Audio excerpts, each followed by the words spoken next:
ತುಂಬ ಟ್ರೆಂಡಿಂಗಲ್ಲಿರುವಂಥ ವಿಷಯ, ಕರ್ನಾಟಕದಲ್ಲಿ ಟ್ರೆಂಡಿಂಗಲ್ಲಿರುವಂಥ ಸಿನಿಮಾ ಲ್ಯಾಂಡ್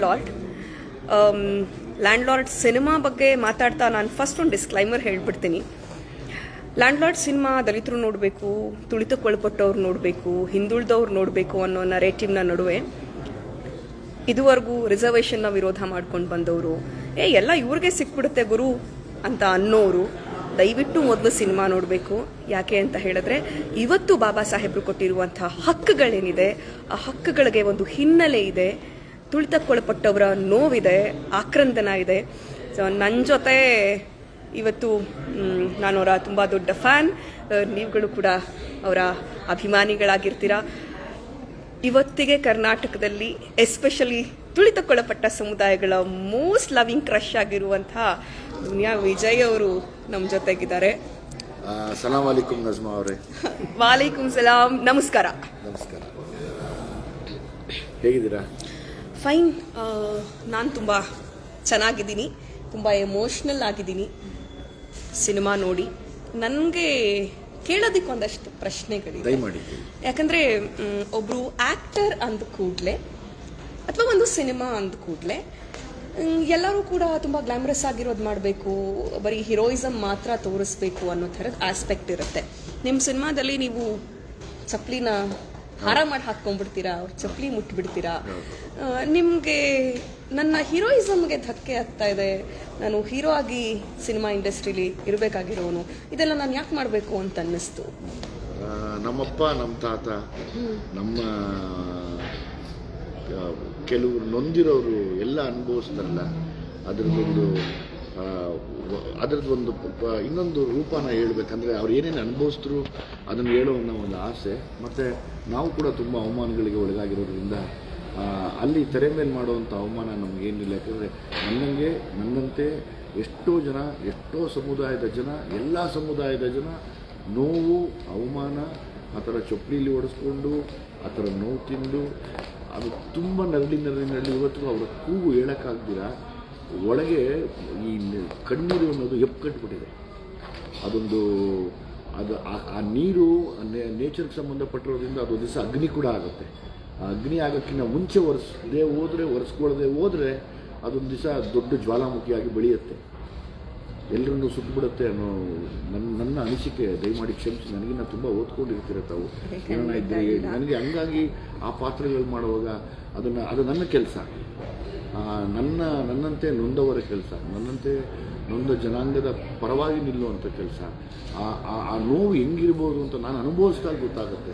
ಅಲ್ಲ ಸರ್, ಆಕ್ಟರ್ಗಳಿಗೆ ಯಾಕೆ ಬೇಕು ಅಂತ ಅಂದರೆ, ನಮ್ಮಂಥ ಆಕ್ಟಿವಿಸ್ಟ್ಗಳು, ಎಲ್ಲ ರಾಜಕಾರಣಿಗಳು, ಈ ಸಮಾಜದ ಪರವಾಗಿರೋರು, ಬರಹಗಾರರು, ಸಾಮಾಜಿಕ ಚಿಂತಕರು, ನಾವೆಲ್ಲ ಯೋಚನೆ ಮಾಡ್ತಾ ಇದ್ದೀವಿ. ಯೋಚನೆ ಮಾಡಿ ದಿನಕ್ಕೊಂದೊಂಥರ ಬೈಸ್ಕೊಂತೀವಿ, ಬಾಯಿಗೆ ಬಂದಲ್ಲಿ ಬೈತಾರೆ, ನಮಗೆ ಜೈಲಿಗೆ ಹಾಕ್ತಾರೆ ಈ ಥರ ವಿಷಯಗಳನ್ನ ಮಾತಾಡಿದ್ರೆ.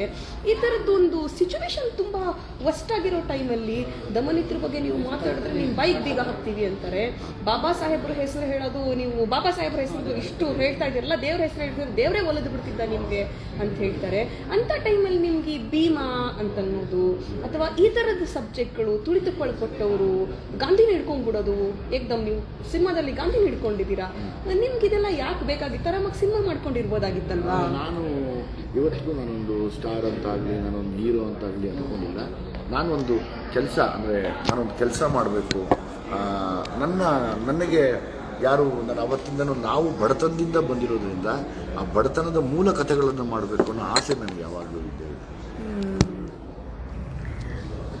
ನಿಮ್ಮದೇನು ಓಕೆ, ನೀವು ಕರಿಯಾ ಐ ಲವ್ ಯು ದುನಿಯಾ ಸಿನಿಮಾದ ಮೂಲಕ ಬಂದಾಗ್ಲೇ ಪಾಪದ ಹುಡುಗರು, ಬಡವ್ರ ಹುಡುಗರು, ನಮ್ಮಂಗೆ ನಿಮ್ಮಂಗೆ ಕರ್ರಗಿರೋರು, ಇವ್ರಿಗೆಲ್ಲ ಒಂದು ಮಾರ್ಕೆಟ್ ಬಿಲ್ಡ್ ಮಾಡಿಕೊಟ್ಟವರು. ಆದರೆ ಮಗಳು ರಿತನ್ಯಾ ಎಲ್ಲ ಆಕ್ಟ್ರೆಸ್ಗಳಿಗೆ ಅಥವಾ ಒಂದು ಆರ್ಟಿಸ್ಟ್ ಕುಟುಂಬದಲ್ಲಿ ಹುಟ್ಟಿದಂಥ ಒಬ್ಬ ಹೀರೋ ಮಗಳಾಗಿ ಹುಟ್ಟಿದಂಥವ್ರಿಗೆ ಒಂದು ಚರಿಸ್ಮ್ಯಾಟಿಕ್ ಆಗಿ ಒಂದು ವಾವಿಶ್ ಕ್ಯಾರೆಕ್ಟರ್ನ ಮಾಡಿಕೊಂಡು ಒಂದು ಅಂದರೆ ಒಂದು ತುಂಬ ಅದ್ಭುತವಾಗಿರೋ ಕ್ಯಾರೆಕ್ಟರ್, ಬಬಿಯೋಗ್ಲಿ ಕ್ಯಾರೆಕ್ಟರ್, ಈ ಥರದ ಕ್ಯಾರೆಕ್ಟರ್ಗಳ ಮೂಲಕ ತೆರೆ ಮೇಲೆ ಬರಬೇಕು ಅಂತಿರುತ್ತೆ. ನೀವು ನಿಮ್ಮಂಗೆ ಆ ಹುಡುಗಿನ ಕಪ್ಪಗೆ ತೋರಿಸಿ ಹೋರಾಟದ ಸೀನ್ಗಳೆಲ್ಲ ತೋರಿಸಿ ಲಾಂಚ್ ಮಾಡಿದ್ದೀರಾ. ಹೆಂಗ್ ಅನ್ಸುತ್ತೆ ನಿಮ್ಗೆ? ಅವಶ್ಯಕತೆ ಇತ್ತು ಅಂತ ಅನ್ಸುತ್ತಾ? 100% ಅವಶ್ಯಕತೆ ಇರೋದಕ್ಕೋಸ್ಕರನೇ ನಾನು ಅದನ್ನು ಮಾಡಿಸಿದೆ. ಅಂದರೆ ನಾನೊಬ್ಬ ಜವಾಬ್ದಾರಿಯುತ ತಂದೆಯಾಗಿ ಬರೀ ಗ್ಲ್ಯಾಮರು ಅಥವಾ ಬಟ್ಟೆ ಹಾಕೊಳ್ಳೋದು ಅಥವಾ ಅದರಲ್ಲಿ ಮಿಂಚೋದ್ರಿಂದ ಅದಕ್ಕೂ ಕೂಡ ಬೆಲೆ ಇದೆ. ಹೆಣ್ಮಕ್ಳಿಗೆ ಯಾವತ್ತೂ ಅದರಲ್ಲಿ ಗೌರವ ಇದೆ. ಆದರೆ ನೊಂದವರ ಪರವಾಗಿ ನಿಂತಾಗ ಆಕೆಗೂ ಗೊತ್ತಾಗಲಿ, ನಾನು ಮೊದಲನೇ ಸಿನಿಮಾ ಏನು ಮಾಡಿದ್ದೀನಿ ಇವತ್ತು ಅದರಲ್ಲಿ ಇಷ್ಟೆಲ್ಲ ವಿಷಯ ಇದೆಯಾ, ನಾನು ಮತ್ತೆ ಈ ಥರದ್ದೊಂದು ಅಟೆಂಪ್ಟ್ ಮಾಡಬೇಕು ಅಂತ ಆಕೆಗೂ ಬರಲಿ ಆ ತಲೆಗೆ. ಯಾಕೆಂದರೆ ನಾವು ಎಲ್ಲಿವರೆಗೂ ಈ ವಿಷಯಗಳನ್ನ ಹೇಳ್ತಾ ಹೊರಡ್ತೀವೋ ಅವಾಗ ಎಲ್ಲೂ ನಮ್ಮ ದುಃಖ ಆದರೂ ಕಡಿಮೆ ಆಗುತ್ತೆ, ಎಲ್ಲ ತಿಳಿಯಾಗಬೇಕು. ಇಲ್ಲಾಂದರೆ ನಾವು ಪರರ ಖುಷಿ ನೋಡಿಕೊಂಡೇ ಹೌದಾ ನಿಜಾನ ಅನ್ಕೊಂಡು ಸುಮ್ಮನೆ ಇರಬೇಕಾಗತ್ತೆ. ನನಗೆ ಬಾಬಾ ಸಾಹೇಬ್ರ ಅನ್ಹಿಲೇಷನ್ ಆಫ್ ಕಾಸ್ಟ್ ಅಂತ ಒಂದು ಪುಸ್ತಕ ಇದೆ, ಒಂದು ಸಬ್ಜೆಕ್ಟ್ ಇದೆ. ಆ ಪುಸ್ತಕನ ಓದಿದಾಗ ನನಗೊಂದು ಫೀಲ್ ಆಗಿತ್ತು ಸರ್, ಇವತ್ತಿನ ಈ ಜಾತಿ ವ್ಯವಸ್ಥೆ ಅಥವಾ ವರ್ಗ ವ್ಯವಸ್ಥೆಗಳೇನಿದೆ ಇವುಗಳನ್ನು ಮೀರ್ಕೊಳ್ಳೋದು ಯಾವ ತರಹ ಒಂದು ಫೀಲ್ ಇರುತ್ತೆ ಅಂತ. ಅದೇ ತರಹದ ಫೀಲು ಲ್ಯಾಂಡ್ ಲಾರ್ಡ್ ಸಿನಿಮಾ ನೋಡಿದಾಗ ನನಗೆ ಆ ಫೀಲಿಂಗ್ ಬಂತು, ಆ ಫೀಲ್ ಆಯಿತು ನನಗೆ. ನೀವು ಈ ಸಿನಿಮಾದ ಮೂಲಕ ಈ ತರಹದ ಸಿನಿಮಾಗಳಿಗೆ ವ್ಯಾಲ್ಯೂ ಇಲ್ಲ, ಮಾರ್ಕೆಟ್ ಇಲ್ಲ, ಬರೀ ಹೀರೋಯಿಸಮ್ನ ವೈಭವೀಕರಣ ಮಾಡುವಂಥ ಸಿನಿಮಾಗಳು ಬರಬೇಕು ಅಂತ ನೋಡ್ತಾ ಇರೋ ಟೈಮಲ್ಲಿ ನೀವು ಇವತ್ತಿನ ಕನ್ನಡ ಇಂಡಸ್ಟ್ರಿಯ ಲೇಡಿ ಸೂಪರ್ ಸ್ಟಾರ್ ಆಗಿರುವಂಥ ನಿಜವಾಗ್ಲೂ ಸರ್ ರಚಿತಾ ರಾಮ್ ಅವರ ಹಿಂದಿನ ಸಿನಿಮಾಗಳನ್ನು ಮೆಚ್ಕೊಂಡಿದ್ವಿ, ಆದರೆ ಲ್ಯಾಂಡ್ ಲಾರ್ಡಲ್ಲಿ ಅವರು ಮಾಡಿರೋ ಆ್ಯಕ್ಟಿಂಗ್ ಇದೆಯಲ್ಲ, ಉಮಾಶ್ರೀ ಅಮ್ಮನ ಒಂದು ತೂಕ ಒಂದು ಕಡೆ ಆದರೆ ನಿಮ್ಮ ತೂಕ ಒಂದು ಕಡೆ ಆದರೆ ಒಬ್ಬ ಲೇಡಿ ಸೂಪರ್ ಸ್ಟಾರ್ ಅನ್ನಿಸ್ಕೊಂಡಿರುವಂಥ ಒಬ್ಬರು ನಟಿ ಆ ತರಹದ ಒಂದು ಕ್ಯಾರೆಕ್ಟರ್ನ ಒಪ್ಕೊಂಡು ಮಾಡೋದಿದೆಯಲ್ಲ, that's a very challenging role. ಅವರನ್ನ ನೀವು ಕನ್ವಿನ್ಸ್ ಮಾಡಿದ್ರ ಅಥವಾ ಅವ್ರು ಒಪ್ಕೊಂಡ್ರ? ಅವರ ಧೈರ್ಯ ಮತ್ತೆ ಆಸ್ ಅನ್ ಆಕ್ಟರ್ ಆಗಿ ಅವರ ಆ ಮನಸ್ಸಿದೆಯಲ್ಲ ಅದಕ್ಕೆ ನಮ್ಗೆ ಹ್ಯಾಟ್ಸ್ ಆಫ್ ಹೇಳಬೇಕು ಯಾವಾಗಲೂ. ಯಾಕಂದರೆ ಹೆಣ್ಣು ಯಾವಾಗಲೂ ತುಂಬ ಗ್ಲ್ಯಾಮರ್ ಆಗೇ ಇರಬೇಕು ಅನ್ನೋ ಟೈಮಲ್ಲಿ ಇಲ್ಲ, ನಾನು ಈ ಥರದ್ದೊಂದು ಕಥೆಯಲ್ಲಿ ಮಾಡಿ ಅವರ ನೋವುಗಳನ್ನು ಹೇಳಬೇಕು ಅನ್ನೋ ಆ ಮನಸ್ಥಿತಿ ಇದೆಯಲ್ಲ ಅದಕ್ಕೆ ನಾವು ಹ್ಯಾಟ್ಸ್ ಆಫ್ ಹೇಳಬೇಕು ಯಾವಾಗಲೂ. ಸೊ ಹಂಗಾಗಿ ಯಾವಾಗಲೂ ನಾನು ಅವರೆಲ್ಲ ಒಂದೇ ಏರಿಯಾಲಿ ಇದ್ದವರು. ಸೊ ಹಾಗಾಗಿ ನಾನು ಅವರನ್ನು ತುಂಬ ಹೊಗಳಕ್ಕಿಂತ ಒಂದ್ಸಾರಿ ಬ್ಲೆಸ್ ಮಾಡ್ತೀನಿ, ಒಳ್ಳೇದಾಗಲಿ. ನಿಮಗೆ ತುಂಬ ಈ ಕ್ಯಾರೆಕ್ಟರ್ ಮಾಡೋದಕ್ಕೆ ಈಸಿ ಅನಿಸುತ್ತೆ, ಯಾಕಂದ್ರೆ ನೀವು ನೋವುಗಳನ್ನ ಸಂಘರ್ಷಗಳನ್ನ ಎದುರಿಸ್ಕೊಂಡು ಬಂದಿರೋರು. ಹೌದು, ನಾನು ಹಳ್ಳಿಲಿ ಹುಟ್ಟಿ ಬೆಳೆದು ಬಂದಿರೋದ್ರಿಂದ ಇವತ್ತಿಗೂ ಕೂಡ ನಮ್ಮ ಹಳ್ಳಿಲಿ ಕೆಲವು ಮನೆಗಳು ಮಾತ್ರ ಹಳ್ಳಿ ಮನೆ ಹಂಗೆ ಇದೆ. ಅಲ್ಲಿ ಕೂಡ ಒಂದು ಸಣ್ಣ ಇದ್ದಂಥ ಅಷ್ಟೊಂದು ಬಡತನ ಇಲ್ಲ, ಇನ್ನೊಂದು ಸಣ್ಣ ಬಡತನ ಇದೆ. ಅದರೊಳಗಡೆ ಈ ಥರದ ಸಣ್ಣ ಪುಟ್ಟ ನೋವುಗಳಿಂದ ಅದನ್ನು ತೊಲಗಿಲ್ಲ. ಅದೆಲ್ಲ ತೊಲಗೋವರೆಗೂ ಬಹುಶಃ ಈ ಭಾರತಕ್ಕೆ ಒಂದು ನೆಮ್ಮದಿ ಸಿಗಲ್ಲ ಅಂತ ಅನ್ಕೋತೀನಿ. ಭಾರತದಲ್ಲಿ ಏನು ಅನ್ಸುತ್ತೆ ನಿಮಗೆ ಅಂದರೆ ಇವಾಗ ನೀವು ಒಬ್ಬ ಕೊಡ್ಲಿ ರಾಚಯ್ಯನಾಗಿ ಕ್ಯಾರೆಕ್ಟರ್ ಮಾಡಿದ್ದೀರಾ, ಇವತ್ತಿಗೆ ಕೊಡ್ಲಿ ಯಾವುದು ಖಡ್ಗ ಯಾವುದು ಅಂತ ಅಂದರೆ ನಮ್ಮ ಕೈಯಲ್ಲಿರೋ ಪೆನ್ನು ಬಾಬಾ ಸಾಹೇಬರು ಕೊಟ್ಟಿರೋ ಸಂವಿಧಾನ. ಸಂವಿಧಾನ ಬಂದ ಮೇಲೂ ಕೂಡ ಸಂವಿಧಾನ ವಿರೋಧಿಸೋರಿದ್ದಾರೆ, ತುಳಿಯೋರಿದ್ದಾರೆ. ನೀವು ಸಂವಿಧಾನದ ಹೆಸರು ಹೇಳ್ಕೊಂಡು ಅಥವಾ ಬಾಬಾ ಸಾಹೇಬರು ಕೊಟ್ಟಿರೋ ಹಕ್ಕುಗಳ ಹೆಸರು ಹೇಳ್ಕೊಂಡು ನೀವು ನಮ್ಮನ್ನು ತುಳಿಯೋಕೆ ಪ್ರಯತ್ನ ಪಡ್ತಾ ಇದ್ದೀರಾ ಅಂದರೆ ಇವತ್ತಿಗೂ ದಲಿತ ಒಬ್ಬ ತನ್ನ ಮದುವೆ ತುಂಬ ಖುಷಿ ಸಮಯದಲ್ಲೂ ಕೂಡ ಒಂದು ಕುದುರೆ ಮೇಲೆ ಹೋದ ಅಂತ ಹೇಳಿ ಅವನನ್ನು ಸಾಯಿಸ್ಬಿಡ್ತಾರೆ. ಇಂಟರ್ಕಾಸ್ಟ್ ಮದುವೆಗಳಾಯಿತು ಅಂತ ಕೊಲೆ ಆಗೋಗುತ್ತೆ. ಇದನ್ನೆಲ್ಲ ನೋಡ್ತಾ ಇರಬೇಕಾದ್ರೆ ಏನು ಅನ್ಸುತ್ತೆ ನಿಮಗೆ? ಈ ಥರದ ಸಿನಿಮಾಗಳು ಹೆಚ್ಚೆಚ್ಚು ನಾನು ಮಾಡಬೇಕು ಅಂತ ಅನ್ಸುತ್ತಾ? ಈ ಸಂದೇಶನ ಸಿನಿಮಾ ಮೂಲಕ ತಲುಪಿಸ್ಬೇಕು ಅಂತ ಅನ್ಸುತ್ತಾ? ಖಂಡಿತವಾಗ್ಲೂ ಅನಿಸುತ್ತೆ ನನಗೆ. ಈ ಥರದ್ದು ನಾನು ಮೊನ್ನೆ ಕೂಡ ಅನೌನ್ಸ್ ಮಾಡಿದ್ದೀನಿ, ನಾನು ಮಾಡೋ ಸಿನಿಮಾಗಳಲ್ಲಿ ವರ್ಷಕ್ಕೆ ಒಂದು ಸಿನಿಮಾ ಈ ಥರ ನೊಂದಂಥ ಸಮುದಾಯದ ಪರವಾಗಿ ನಿಂತು ನಾನು ಒಂದು ಸಿನಿಮಾ ಮಾಡೇ ಮಾಡ್ತೀನಿ. ಅಕಸ್ಮಾತ್ ಇದನ್ನು ಬಂಡವಾಳ ಹೂಡೋಕ್ಕೆ ಯಾರು ಬರದೇ ಇದ್ರೂ ತೊಂದರೆ ಇಲ್ಲ, ನಾನೇ ಕೈಯಿಂದ ಹಾಕ್ಕೊಂಡು ಮಾಡ್ತೇನೆ. ಯಾಕಂದರೆ ಕೆಲವು ಸತಿ ನಿಮ್ಗೆ ಗೊತ್ತಿರಲ್ಲ, ಬಿಸ್ನೆಸ್ ಅಂದಾಗ ತುಂಬ ಕಲರ್ಫುಲ್ ಆಗಿದ್ದಾಗ ಅವ್ರ ಬಿಸ್ನೆಸ್ ಅಂದ್ಕೊಳ್ತಾರೆ, ವರ್ತ್ಫುಲ್ ಇದ್ದಾಗ ಮೀನಿಂಗ್ಫುಲ್ ಆಗಿದ್ದಾಗ ಅದನ್ನು ಬಿಸ್ನೆಸ್ ಅಂದ್ಕೊಳ್ಳಲ್ಲ. ಸಾಕು, ಇವತ್ತೆಲ್ಲ ನೀವೆಲ್ಲ ಸೇರಿ ಕೈ ಹಿಡಿದಿದ್ದೀರಾ, ಮತ್ತೆ ಇನ್ನೊಂದು ಮಾಡಿದ್ರೆ ಮತ್ತೆ ತಿರ್ಗಾ ಕೈ ಹಿಡಿತೀರಾ ಅಂದರೆ ನಮ್ಮ ನೋವಿಗೆ ಸ್ಪಂದಿಸ್ತೀರಾ ಅನ್ನೋ ನಂಬಿಕೆ ಮೇಲೆ ನಾನು ಅದನ್ನು ಮಾಡಬೇಕು ಅನ್ನೋ ಆಸೆ. ಮತ್ತು ನನ್ನ ಜೀವನದಲ್ಲಿ ನಾನು ಕೂಡ ಅವತ್ತಿಂದಲೂ ಒಂದೇ ಆಸೆ ನನಗೆ ಇರೋದು, ನಾನು ನೋಡಿದಂಥ ನೋವುಗಳು, ನಾನು ತುಂಬ ಓದಿಲ್ಲ, ದಯಮಾಡಿ ಕ್ಷಮಿಸಿ. ನಾನು ಕೇಳಿರುವಂಥ ಕಥೆಗಳು, ಅಜ್ಜಿ ಕೈಯಲ್ಲಿ, ತಾತನ ಕೈಯಲ್ಲಿ, ಇನ್ನೊಬ್ಬರ ಕೈಯಲ್ಲಿ ಕೇಳಿರುವಂಥ ನೋವಿನ ಕಥೆಗಳು, ಪ್ರತಿನಿತ್ಯ ನಾನು ಕೇಳ್ತಿರೋ ಆ ಕಥೆಗಳಿಗೆ ಸಂಬಂಧಪಟ್ಟ ಸಿನಿಮಾಗಳು ಮಾಡಬೇಕನ್ನೋ ಆಸೆ. ಏನು ಅನಿಸುತ್ತೆ ಅಂದರೆ ಇವತ್ತಿನ ಸಮಾಜ ನೋಡ್ತಾ ಇರಬೇಕಾದ್ರೆ ನಿಮ್ಗೇನು ಅನಿಸುತ್ತೆ? ನಿಮ್ಮ ಪರ್ಸ್ಪೆಕ್ಟಿವ್ ಏನು ಅದ್ರ ಬಗ್ಗೆ? ಆಲೋಚನೆ ಏನು ಬರುತ್ತೆ ಇವತ್ತಿಗೂ ಇರೋ ಅಸಮಾನತೆ ಬಗ್ಗೆ? ಇವತ್ತಿಗಿರೋ ಅಸಮಾನತೆ ಬಗ್ಗೆ ನನಗೆ ತುಂಬ ಬೇಜಾರಿದೆ, ಕೋಪ ಇದೆ. ಆ ಕೋಪನ ನಾನು ಎಲ್ಲಿ ಅಂದರೆ ನನ್ನ ಕೆಲಸದಲ್ಲಿ ಮಾತ್ರ ಹೊರಹಾಕಕ್ಕೆ ಇಷ್ಟಪಡ್ತೀನಿ. ಯಾಕೆಂದರೆ ಅದನ್ನೇ ಬಾಬಾ ಸಾಹೇಬರು ಹೇಳಿರೋದು ಅನ್ಕೋತೀನಿ. ಅದೇ ವಿದ್ಯಾವಂತರಾಗಿ, ಅಕ್ಷರ ಜ್ಞಾನ ಇರಲಿ, ಪೆನ್ ಹಿಡಿದು ಮಾತಾಡಿ ಅನ್ನೋದು ಯಾವಾಗಲೂ ನೆನಪಲ್ಲಿ ಬರುತ್ತೆ. ಸೊ ಹಂಗಾಗಿ ನನಗೆ ಇವತ್ತಿನ ಅಸಮಾನತೆ ಬಗ್ಗೆ ತುಂಬ ಕೋಪ ಇದೆ. ಅಂದರೆ ಒಂದು ತಿಳುವಳಿಕೆ ಇದ್ದರೂ ಸಹ ಇಲ್ದಿರೋ ಥರ ನಟಿಸ್ತಾ ಇರ್ತಾರಲ್ಲ, ಅವ್ರು ನೋಡಿದಾಗ ನಂಗೆ ತುಂಬ ಒಂಥರ ಅಸೂಯೆ ಅನಿಸ್ಬಿಡುತ್ತೆಪ್ಪ, ಏನಪ್ಪ ಇವರೆಲ್ಲನೂ ತಿಳುವಳಿಕೆ ಇದ್ರೂ ಇಲ್ಲ ಅಂತಾರಲ್ಲ.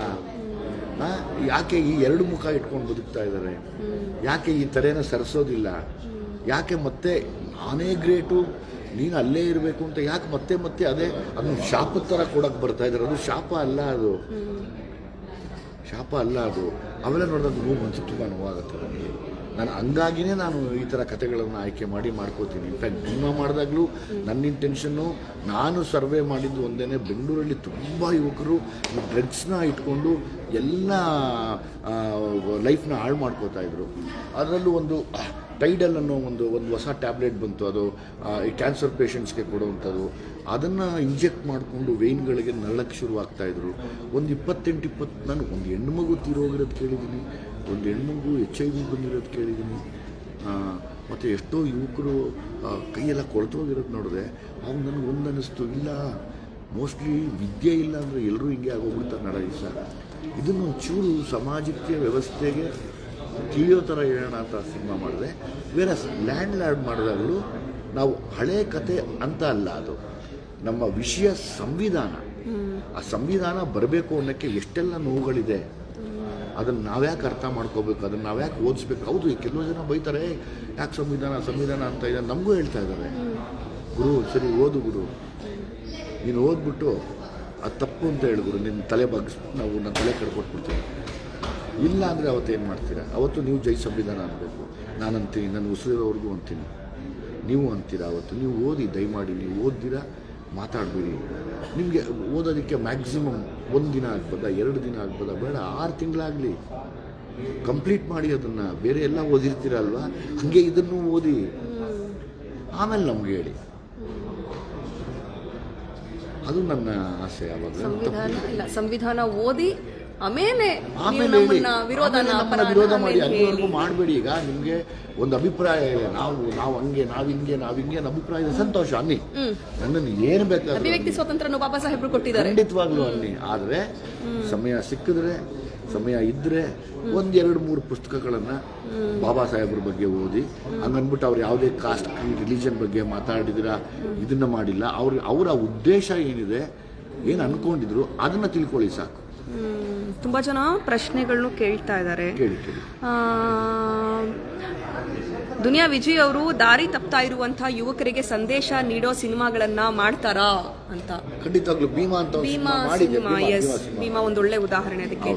ಅಲ್ಪಸಂಖ್ಯಾತರ ಮೇಲೆ ಆಗ್ತಾ ಇರೋ ದೌರ್ಜನ್ಯದ ಬಗ್ಗೆ ಏನಾದರೂ ಸಿನಿಮಾ ಮಾಡೋ ಪ್ಲಾನ್ ಇದೆಯಾ ಕೇಳಿ ಅಂತ. ಖಂಡಿತವಾಗ್ಲೂ ಇದು ಕೂಡ ಅದೇ ಅನ್ಕೋತೀನಿ. ಮತ್ತೊಂದು ಕೂಡ ಪ್ರಯತ್ನ ಪಡ್ತೀವಿ ನಾವು. ನನಗೆ ಅಫ್ಕೋರ್ಸ್ ಆ ದೌರ್ಜನ್ಯ ಅನ್ಯಾಯಗಳ ವಿರುದ್ಧ ನನ್ನ ಕ್ಷೇತ್ರದ ಮೂಲಕ ತಿಳಿಸೋದಾಗಲಿ, ಅದರ ನೋವಿನ ವಿಷಯನ ಮಾತಾಡೋದಾಗಲಿ ನನ್ನ ಹಕ್ಕಾಗಿದೆ. ಅದು ನಾನು ಮಾಡ್ತೀನಿ. ಸ್ವಾತಂತ್ರ್ಯ ಸಂಗ್ರಾಮದ ಸಂದರ್ಭದಲ್ಲಿ ಬೀದಿಗಳಲ್ಲಿ ನಾಟಕಗಳು ನಡೀತಾ ಇತ್ತು ಸರ್. ಯಾಕೆ ಹೇಳಿ?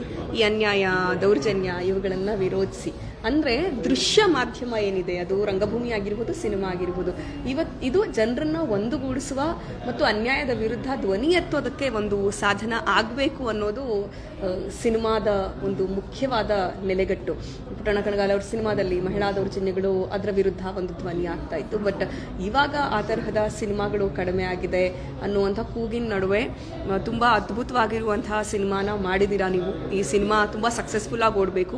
ಅಲ್ಪಸಂಖ್ಯಾತರ ಬಗ್ಗೆ ಕೇಳಿದಾಗ ಇಲ್ಲಿ ರಾಚಯ್ಯನ ಹೆಸರಿನ ಬದಲಿಗೆ ಯಾವುದಾದ್ರೂ ಒಬ್ಬ ಮುಸಲ್ಮಾನ್ ಕ್ಯಾರೆಕ್ಟರ್ ಹೆಸರಿಟ್ಟಿದ್ರೆ ಅದೇ ಅಲ್ಪಸಂಖ್ಯಾತರ ಮೇಲಿನ ದೌರ್ಜನ್ಯದ ಕಥೆ ಆಗ್ತಾ ಇತ್ತು. ಒಟ್ಟಾರೆಯಾಗಿ ಏನು ಮೆಸೇಜನ್ನ ನೀವು ಸಮಾಜಕ್ಕೆ ಕೊಡೋದಕ್ಕೆ ಇಷ್ಟಪಡ್ತೀರಾ? ನಾನು ದಯಮಾಡಿ ಕ್ಷಮೆ ಇರಲಿ, ನಾನು ತುಂಬ ತಮ್ಮಷ್ಟೆಲ್ಲ ಬೇರೆ ವಿದ್ಯಾವಂತರಷ್ಟು ನಾನು ಓದಿಲ್ಲ. ಹಾಗಾಗಿ ನನಗೆ ಒಂದು ಆಸೆ ಇದೆ. ನನ್ನ ಚಿಕ್ಕ ವಯಸ್ಸಿನಿಂದ ನಾನು ಒಂದೇ ಹುಡುಕಾಡ್ತಾ ಇರೋದು ಸಮಾನತೆ. ಅದೇ ನನಗೆ ಪಾಠ ಕಲಿಸ್ಬಿಟ್ಟಿದೆ. ಆ ಸಮಾನತೆ ಎಲ್ಲರಲ್ಲೂ ಬರಲಿ. ನನಗೆ ಅರಿವಿಲ್ಲದೆ ಇದ್ದಾಗ ಸಂವಿಧಾನದ ಅರಿವು ಮೂಡಿಸಿ ಅದು ನನಗೊಂದು ದೊಡ್ಡ ಬೆಳಕನ್ನು ತೋರಿಸಿದ್ದಾರೆ. ಅದು ಬದುಕಿಗೆ ಒಂದು ದೊಡ್ಡ ಬೆಳಕು. ಆ ಬೆಳಕಿನ ಕಡೆಗೆ ನೋಡಿ ಎಲ್ಲರೂ, ಅಷ್ಟೇ ನಾನು ಕೇಳ್ಕೊಳ್ಳೋದು. ಸಿನಿಮಾಗಳಲ್ಲಿ ಹೀರೋಗಳಾಗೋದು ಮುಖ್ಯ ಅಲ್ಲ ಸರ್. ನಿಜ ಜೀವನದಲ್ಲಿ ನಿಮ್ಮ ಹಾಗೆ ಹೀರೋ ಆಗಿ ಬದುಕೋದು, ಸಮಾಜಕ್ಕೆ ಮಾದರಿಯಾಗಿ ಬದುಕೋದು ಇದೆಯಲ್ಲ, ಯಾರ್ಯಾರು ಸಂವಿಧಾನ ಮತ್ತು ಸಮಾನತೆಯ ಪರವಾಗಿದ್ದಾರೋ ಅವರೆಲ್ಲ ನಿಜವಾದ ಹೀರೋಗಳು ಅಂತ ನಾನು ನಂಬ್ತೀನಿ.